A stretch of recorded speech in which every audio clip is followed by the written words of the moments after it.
ವಾಲ್ಮೀಕಿ ಅಭಿವೃದ್ಧಿ ನಿಗಮದಲ್ಲಿ ಸುಮಾರು 187 ಕೋಟಿ ಹಣವನ್ನು ಲೂಟಿ ಮಾಡಿದಂತಹ ಅದನ್ನು ಬಳ್ಳಾರಿ ಮತ್ತು ರಾಯಚೂರು ಲೋಕಸಭಾ ಚುನಾವಣೆಯಲ್ಲಿ ದುರ್ಬಳಕೆಯನ್ನು ಮಾಡಿದಂತಹ ಆ ಕಾರಣಕ್ಕಾಗಿ ರಾಜೀನಾಮೆಯನ್ನು ಇಟ್ಟು ಕೊನೆಗೆ ಜೈಲು ಪಾಲಾಗಿ ಇನ್ನೂ ಪ್ರಕರಣ ನಡೀತಾ ಇರಬೇಕಾದ್ರೆ ವಾಪಸ್ ಸಚಿವರಾಗಿರುವಂತಹ ಪಿ ನಾಗೇಂದ್ರ ಅವರ ರಾಜೀನಾಮೆಗೆ ಒತ್ತಾಯಿಸಿ ನಮ್ಮ ಸನ್ಮಾನ್ಯ ರಾಜ್ಯಾಧ್ಯಕ್ಷರಾಗಿರುವಂತಹ BY ವಿಜೇಂದ್ರ ಅವರು ಇಡೀ ರಾಜ್ಯಾದ್ಯಂತ ಅನಿರ್ದಿಷ್ಟಾವಧಿಯ ಅಹೋರಾತ್ರಿ ಧರಣಿಗೆ ಕರೆ ಕೊಟ್ಟಿದ್ದಾರೆ.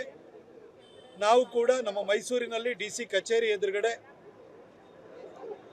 ನಮ್ಮ ಮೈಸೂರು ನಗರ ಮತ್ತು ಗ್ರಾಮಾಂತರ ಜಿಲ್ಲೆಯ ಅಧ್ಯಕ್ಷರು ಮತ್ತು ಪದಾಧಿಕಾರಿಗಳು ಹಾಗೂ ಕಾರ್ಯಕರ್ತರ ನೇತೃತ್ವದಲ್ಲಿ ಧರಣಿಯನ್ನು ಹಮ್ಮಿಕೊಂಡಿದ್ದೀವಿ. ಬಿ ನಾಗೇಂದ್ರ ಅವರು ರಾಜೀನಾಮೆ ಕೊಡುವವರೆಗೂ ಕೂಡ ಈ ಅನಿರ್ದಿಷ್ಟಾವಧಿ ಅಹೋರಾತ್ರಿ ಧರಣಿ ಮುಂದುವರಿಯುತ್ತೆ ಅಂತ ಹೇಳಿ ನಮ್ಮ ರಾಜ್ಯಾಧ್ಯಕ್ಷರು ಸ್ಪಷ್ಟಪಡಿಸಿದ್ದಾರೆ. ನಾವು ಕೂಡ ಅದಕ್ಕೆ ಬದ್ಧವಾಗಿ ಇಲ್ಲಿ ಧರಣಿಯಲ್ಲಿ ನಾವು ನಿರತರಾಗಿದ್ದೇವೆ.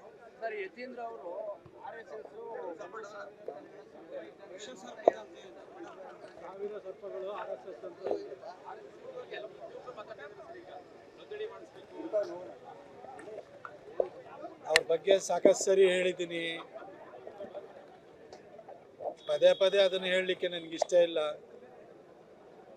ನಿಮ್ಮ ಅಪ್ಪನ ಕೋಟಾದಲ್ಲಿ, ಜಾತಿ ಕೋಟಾದಲ್ಲಿ ಒಂದು ಮಂತ್ರಿ ಸ್ಥಾನ ಕೊಟ್ಟಿದ್ದಾರೆ. ಮೈಸೂರಿಗೂ ಉಸ್ತುವಾರಿ ಸಚಿವರಾಗಿದ್ದೀರಿ.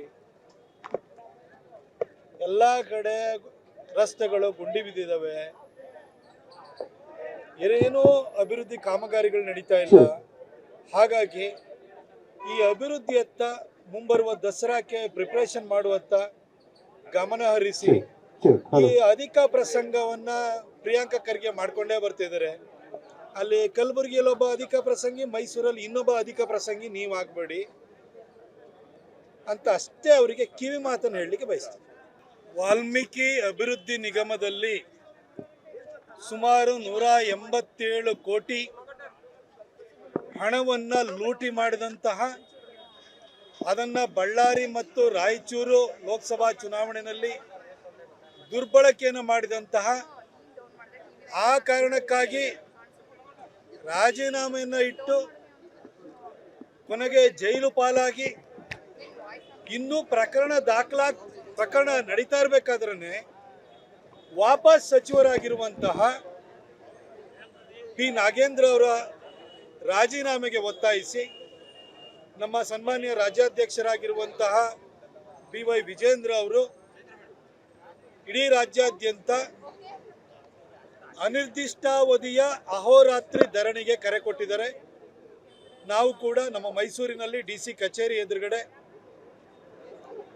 ನಮ್ಮ ಮೈಸೂರು ನಗರ ಮತ್ತು ಗ್ರಾಮಾಂತರ ಜಿಲ್ಲೆಯ ಅಧ್ಯಕ್ಷರು ಮತ್ತು ಪದಾಧಿಕಾರಿಗಳು ಹಾಗೂ ಕಾರ್ಯಕರ್ತರ ನೇತೃತ್ವದಲ್ಲಿ ಧರಣಿಯನ್ನು ಹಮ್ಮಿಕೊಂಡಿದ್ದೀವಿ.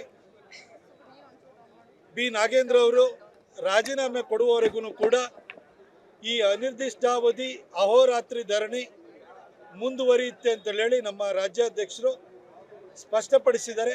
ನಾವು ಕೂಡ ಅದಕ್ಕೆ ಬದ್ಧವಾಗಿ ಇಲ್ಲಿ ಧರಣಿಯಲ್ಲಿ ನಾವು ನಿರತರಾಗಿದ್ದೇವೆ.